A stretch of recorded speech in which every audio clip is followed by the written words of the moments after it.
Rais wa Marekani Bwana Donald Trump aiponda vikali Urusi chini ya rais wake Vladimir Putin kwa kufanya mashambulizi makali huko nchini Ukraine bila mafanikio.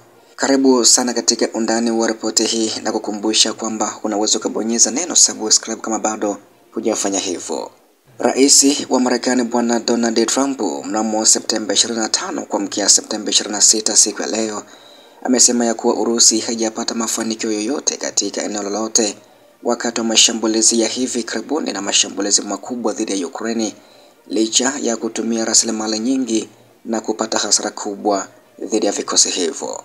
Pamoja na mashambulizi makubwa ya mabomu katika wiki mbili ambazo zimekwisha kupita, hawajapata ardhi. Trump amewaambia waandishi wa habari wakati wa mkutano na rais wa Uturuki Bwana Recep Tayyip Erdogan katika ikulu ya White House, akizungumzia kuhusu operesheni za hivi karibuni za Urusi huko nchini Ukraine. Donald Trump alisema hatawahi kumuita mtu yoyote simba marara wa karatasi, lakini Urusi ilitumia mamilioni na mamilioni ya dola kununua mabomu, makombora, risasi na maisha yao na wajapata ardhi yoyote nchini humo. Maoni hayo yanasisitiza matamshi ya Trump yanabadilika kuhusu vita nchini Ukraine, kwani juhudi zake za kuleta amani kati ya Kiev na Moscow bado hazijazaa matunda hadi wa sasa.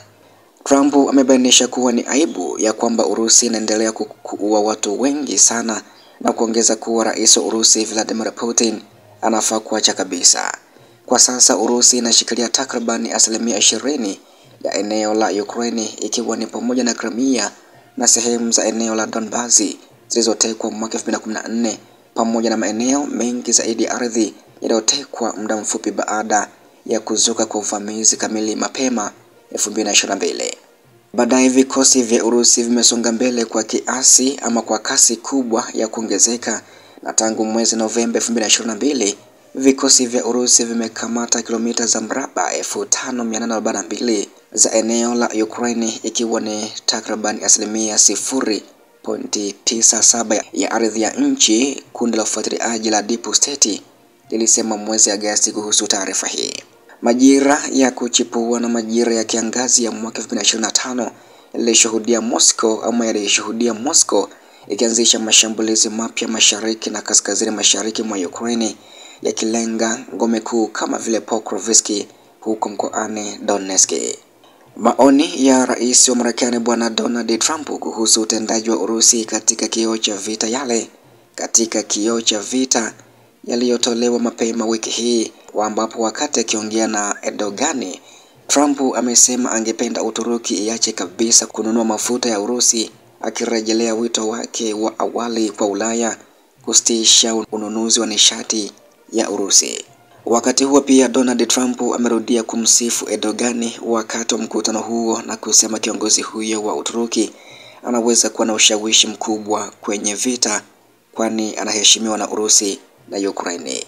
Donald Trump pia amesema ya kwamba maradufu mabadiliko yake ya sauti kwa rais wa Urusi Vladimir Putin wakati wa matamshi katika ofisi ya Oval, akitupa ukosoaji mkali wa kiongozi huyo wa Urusi kwa vita vyake vinavyoendelea nchini humo. Trump aliwaambia waandishi wa habari ya kwamba hajaridhika kabisa na kile ambacho Urusi inafanya na kile rais Putin anafanya. Hajapenda hata kidogo, anaua watu kwa sababu yoyote ile. Maoni hayo yanasisitiza matamshi ya Trump yanayobadilika kuhusu vita nchini humo au nchini Ukraine, kwani juhudi zake za kuleta amani bado hazina matokeo yote hadi sasa. Wanafanya vibaya sana ikizingatiwa wameweka yote kwenye mstari. Uchumi wao unaelekea kuzimu, wanalipua kuzimu kutoka kwa kila kitu na kuokota eneo dogo sana. Anadhani ni mbaya sana kwa sifa ya Urusi, Trump alisema hivyo. Ambako pia inakumbukwa baada ya Trump kukutana na Zelensky kwenye Baraza Kuu la Umoja wa Mataifa, Trump alitangaza Septemba 23 ya kwamba Ukraine iko tayari na iko katika nafasi ya kupigana na kushinda Ukraine yote katika hali yake ya awali. Aliyasema hayo akidokeza kuhusu msaada au usaidizi wa msaada kutoka nchi za Ulaya. Na alipoulizwa jana ikiwa Trump bado anaamini ya kwamba Kiev inaweza kurejesha eneo lake lote ambalo limekaliwa na Urusi, Trump alisema ndiyo, inawezekana, na alisema ndiyo, wameipiga risasi. Gazeti la Wall Street Journal lilisema ya kwamba mabadiliko ya maoni ya Trump kuhusu uwezo wa Ukraine kuishinda Urusi yalifuatia maelezo kutoka kwa maafisa wa Marekani kuhusu hali ya sasa ya uwanja wa vita na uwezekano wa kukera Ukraine siku zijazo. Ingawa Kyiv na baadhi ya maafisa wa Ulaya wamekaribisha mabadiliko ya Trump katika matamshi, wengine wanaona kama ishara ya kwamba ikulu ya White House inataka kupunguza ushiriki wake na kuhamishia jukumu la vita nchini Ulaya. Mabadiliko hayo pia yanakuja huku kukiwa na mvutano mkubwa kati ya NATO na Urusi baada ya nchi hizo washirika kusema ya kwamba ndege ambazo hazina rubani na ndege za Urusi zinakiuka anga mara kwa mara kuingia katika nchi hizo. Trump amesema kuwa nchi za NATO zinapaswa kudungua ndege za Urusi zinazokiuka mipaka yao, kauli iliyokaribishwa na wanachama wengi wa nchi za Magharibi. Wakati pia hao yakijili, imeelezwa kwamba Ukraine imefanya shambulio kwenye kinu cha nyuklia cha Urusi, huku mkuu wa Umoja wa Mataifa akizuru nchini humo, ambapo ndege isiyo na rubani ya Ukraine ilijaribu kushambulia au kukipiga kiwanda cha nguvu za nyuklia cha Kursk-2 siku ya jana Alhamisi, kama vile mkuu wa shirika la Umoja wa Mataifa la kuangalia masuala ya nyuklia Rafael Grossi aliposifu maendeleo ya Urusi katika teknolojia ya nyuklia alipotembelea mjini humo. Gavana wa mkoa wa Kursk Alexander Kinstein alisema UAV ilishambulia moja ya majengo saidizi kwenye tovuti ya ujenzi katika mji wa Kurchatov na kuacha kuta zikiwa na vipande, lakini kusababisha moto au majeruhi, ambapo operator wa mtambo huo Rosneft alisema kituo hicho kiliendelea kufanya kazi kwa kawaida na kwamba viwango vya mionzi viliendelea kuwa shwari.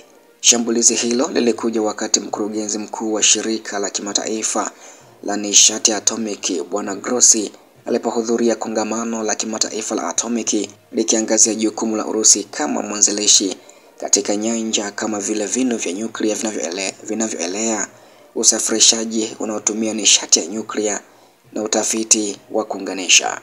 Na alialika makampuni ya Urusi kujiunga na mkutano wa IAEA kuhusu ujasusi wa bandia katika tasnia ya nyuklia huko Vienna Desemba mwaka huu, na alipendekeza kuwa wakala wake utafute ushirikiano na benki ya maendeleo mpya ya BRICS.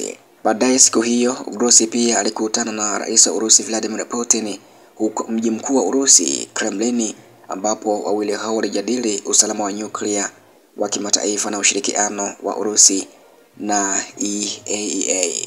Putin alisifu kazi ya shirika hilo na kuahidi kuendelea kuungwa mkono na Moscow. Alisema watafanya kila wawezalo kuunga mkono shughuli zake, ambapo Grossi pia hivi karibuni ametangaza kugombea nafasi ya katibu mkuu wa Umoja wa Mataifa.